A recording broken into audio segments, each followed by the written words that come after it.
90,2 Serambi FM, Syederalun. Kembali lagi bersama saya Tia Andalusia. Dan saat sekarang ini Syederalun, kita memasuki program spesial Ramadan, yaitu Serambi Spiritual. Syederalun, acara ini terselenggara berkat kerjasama Serambi FM dengan KWPSI Aceh. Dan tema kita untuk hari ini, Syederalun, di edisi ke-17 di bulan Ramadan 1443 Hijriah, Ramadan bulan melatih kepekaan sosial. Bersama narasumber kita, yaitu Ustadz Insinyur Faisal Adriansyah MSI, yang merupakan Kepala Puslat Bank KHAN, Lembaga Administrasi Negara atau LAN Aceh. Assalamualaikum Pak Ustadz. Waalaikumsalam warahmatullahi wabarakatuh. Apa kabar? Alhamdulillah. Selamat datang kembali di studio Serambi FM Pak Ustadz. Mudah-mudahan hari ini bisa memberikan informasi dan juga ilmu yang luar biasa untuk Syederalun, ya, bisa berdakwah melalui Serambi FM. Ustadz, mungkin nanti suara agak ke depan gitu ya. Oke, iya, biar suaranya lebih jelas gitu. Oke, untuk Anda Syederalun yang ingin bergabung silakan di 0651637172 atau WhatsApp di 0811689020. Dan Syederalun, Anda juga bisa menyimak talk show kami via streaming di www.serambifm.com atau via Facebook di Facebook Radio Serambi FM Banda Aceh. Baik, tema kita adalah Ramadan bulan melatih kepekaan sosial. Di beberapa hari ini Syederalun, tentunya di bulan Ramadan, tema kita memang hikmah atau juga keunggulan-keunggulan, keutamaan di bulan Ramadan. Salah satunya adalah melatih kepekaan sosial. Mungkin kita tanya dulu ke Pak Ustadz ya, terlebih dahulu untuk pembukaannya nih Pak. Kepekaan sosial itu apa dan kenapa bulan Ramadan ini menjadi bulan yang melatih kepekaan sosial kita? Silakan Pak Ustadz. Ya, baik, makasih. Bismillahirrahmanirrahim. Assalamualaikum warahmatullahi wabarakatuh. Waalaikumsalam warahmatullahi wabarakatuh. Alhamdulillah, wassalatu wassalamu ala rasulillah wa ala alihi wasahbihi ajma'in. Saudaralun, ya, alhamdulillah kita dipertemukan Allah kembali dalam naungan bulan suci Ramadan, ya, bulan yang sangat luar biasa. Bulan ini agung, Nabi menyebutnya Syahrul Azim, Syahrul Mubarak, ya. Pada bulan ini kita diwajibkan berpuasa. Itu ayatnya jelas, Al-Baqarah 183. Ya ayyuhalladzina amanu kutiba alaikumusiyam kama kutiba alal ladzina min qablikum la'allakum tattaqun. Hai orang yang beriman, jadi orang yang beriman dipanggil ini. Ya, diwajibkan kepada kamu berpuasa sebagaimana diwajibkan kepada orang sebelum kamu. Mudah-mudahan dengan puasa itu kamu menjadi orang yang bertakwa. Nah, dalam berpuasa ini kita menahan makan dan minum, ya. Walaupun kita punya segalanya di rumah, ya. Jadi kita tetap tidak makan dan minum sampai batas yang ditetapkan. Nah, ketika kita tidak makan dan minum itu, kita akan merasakan lapar dan haus, ya. Dan waktu kita berbukanya pun kan sudah 14 jam. Betapa nikmatnya orang makan minum ketika lapar dan haus. Betul. Dan di situ diajarkan oleh Allah supaya kita menjadi orang yang bersyukur karena kita punya.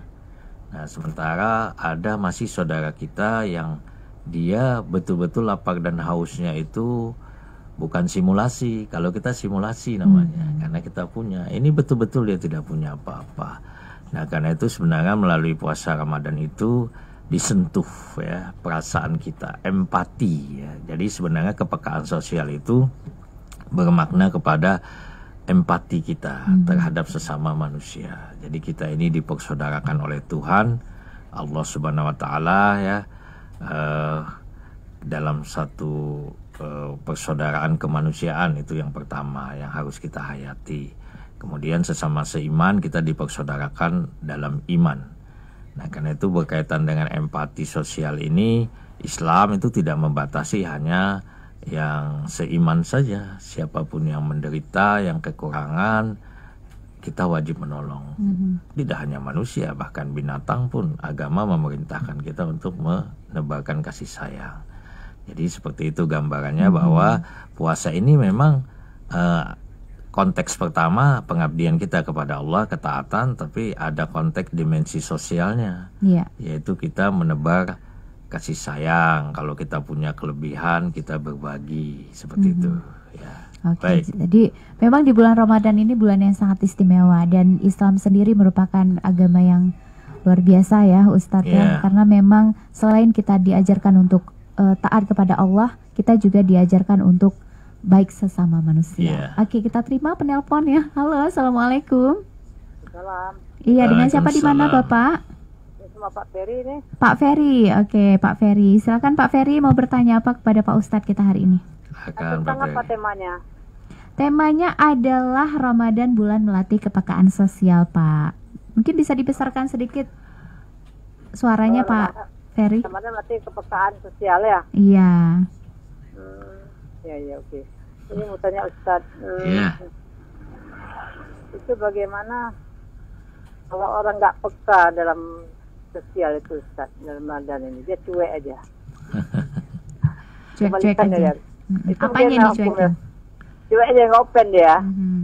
Kok tidak peka dan sosial gitu. Masalahnya nggak mau bantu orang, gitu ya. Nggak mau bersedekah, macam-macam lah gitu, cuek aja dia. Itu bagaimana? Apa palanya itu? Nanti berkurang atau gimana Ustaz? Mohon penjelasannya Ustaz. Makasih. Assalamualaikum. Waalaikumsalam Assalamualaikum warahmatullahi wabarakatuh. warahmatullahi. Oke, silakan Pak Ustadz. Jadi mungkin itu bukan ada ya, memang banyak juga nih orang yang tidak peka dengan sosialnya. Iya. Jadi memang tidak semua orang ya yang bisa merasakan puasa ini mendidik kita untuk merasakan penderitaan orang. Karena itu sebenarnya setiap orang berpuasa itu bisa merasakan lapar dan haus. Sepakat ya. Anak kecil pun terasa. Nanti ini jam berapa? Jam 11:30 kan mulai lapar, haus. Ini namanya suara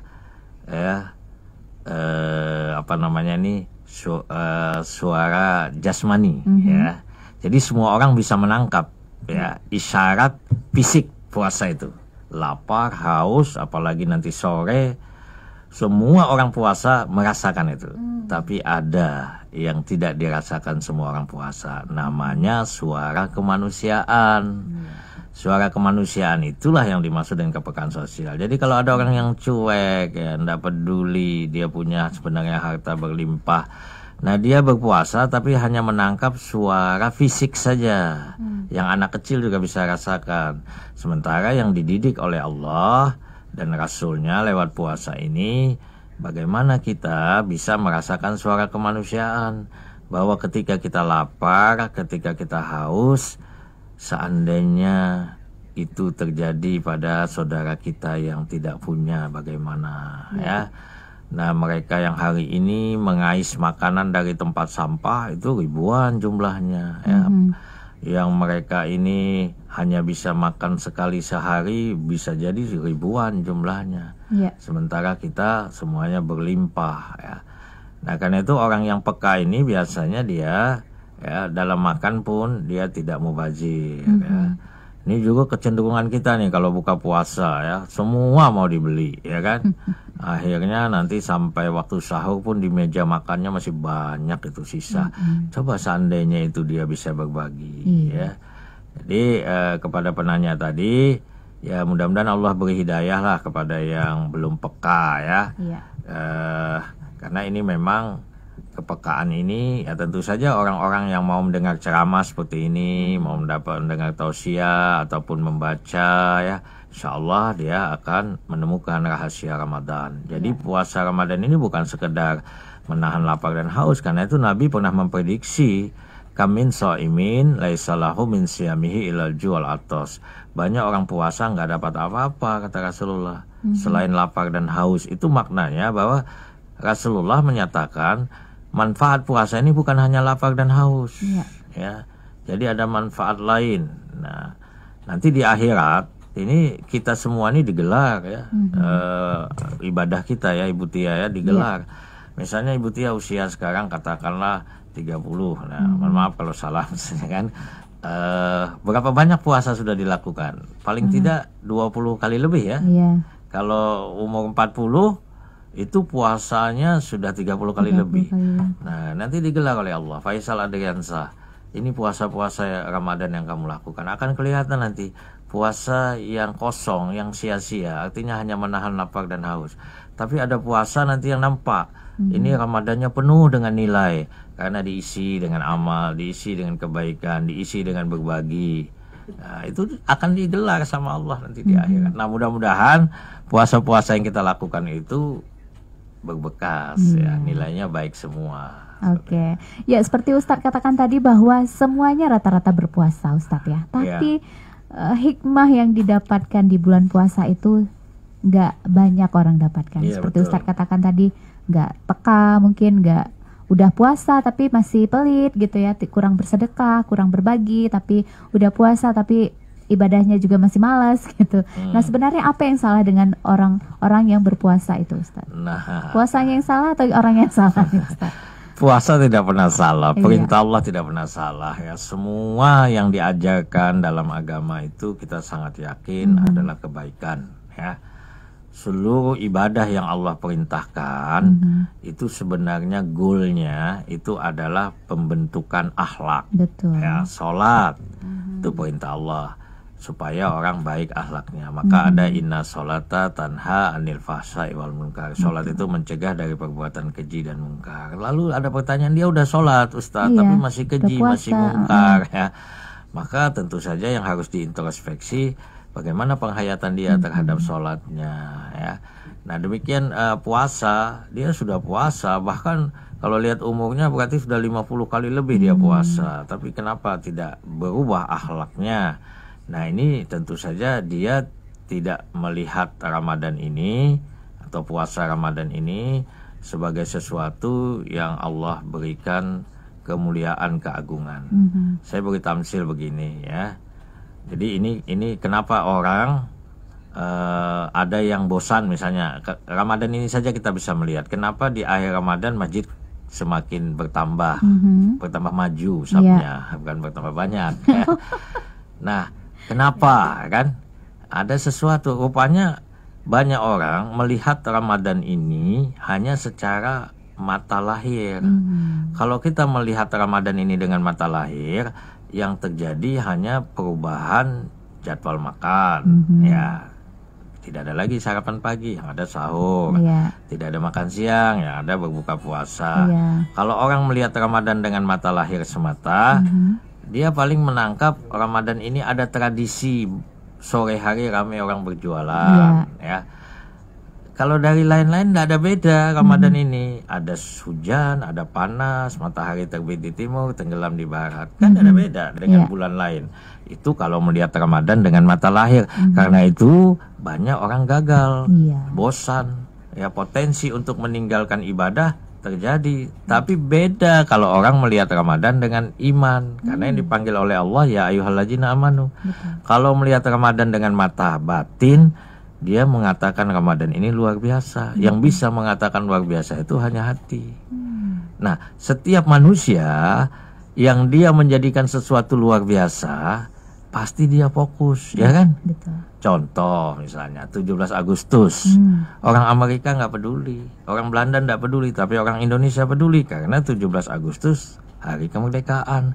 Artinya ketika manusia itu melihat sesuatu istimewa, maka dia fokus. 26 Desember, orang di luar Aceh mungkin sudah lupa, tapi kita di Aceh tidak akan pernah lupa. Itu peristiwa dahsyat, gempa, tsunami, maka kita fokus.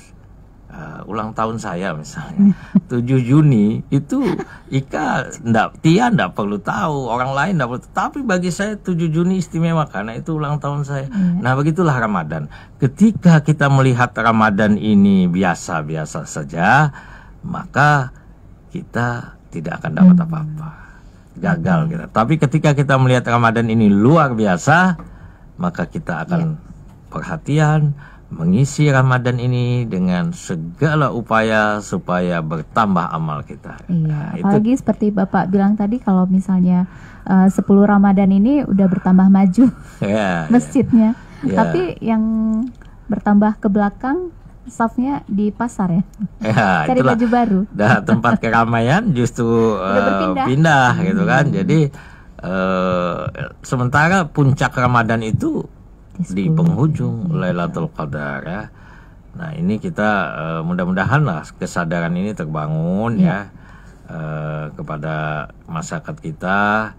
Karena begini, banyak orang juga dengan sombong berkata, tahun depan kan masih ada Ramadan. Nah ini hati-hati, karena memang betul Ramadan itu setiap tahun pasti datang. Tapi kita tidak, ada saatnya ketika Ramadan tiba kita sudah tiada. Jadi jangan kita menyesal nanti baru di dalam kubur minta dihidupin lagi. Karena Al-Quran menceritakan nanti di dalam kubur itu ada kelompok orang yang menjerit minta dihidupkan lagi. Ya, itu bisa kita lihat di dalam Al-Quran ya. Surahnya itu boleh saya cari sebentar ya. Jadi di dalam Al-Quran ada orang yang menjerit, Tuhan hidupkan saya lagi ya. Itu dalam surah Al-Mu'minun ayat 99 ya. Rabbirji'un ya. Tuhan kembalikan saya. Nah, ini jeritan manusia dalam kubur ya. Ayatnya hatta idza jaa ahadahumul maut qala rabbirji'un. Ya, demikian keadaan orang-orang kafir hingga apabila datang kematian kepada seseorang dari mereka, mereka berseru, Rabbirji'un, Tuhan hidupkan saya, kembalikan saya ke dunia. Untuk apa? La'alli a'malu sholihan fima taraktu, supaya saya dapat berbuat kebaikan yang telah saya tinggalkan. Kan menyesal. Apa jawab Allah? Kalla, no way, kata Allah. Itu bahasa anak muda. Sekali-kali tidak. Innaha kalimatun huwa qailuha. Sungguh itu adalah dalih yang diucapkan saja, kata Allah. Wa mi waraihim barjahun ila yaumi yub'atsun. Dan di hadapan mereka sudah ada barjah sampai pada hari mereka dibangkitkan. Sejak Nabi Adam sampai akhir zaman nanti tidak ada manusia yang mati hidup lagi. Nah, jangan sampai kita nanti di dalam kubur menjerit, minta dihidupkan. Allah bilang nggak ada jalan lagi. Nah, jadi itu yang menceritakan Allah ini, karena tidak ada orang mati hidup lagi sekarang kan. Iya. Jadi kita harus yakin pada kebenaran Al-Quran. Jadi seperti itu Tia. Oke, baik, untuk Anda Syederalun yang ingin bergabung silakan di 0651637172 atau WhatsApp di 0811689020. Kita akan kembali lagi dalam program Serambi Spiritual, namun sebelumnya kita simak dulu pesan-pesan berikut.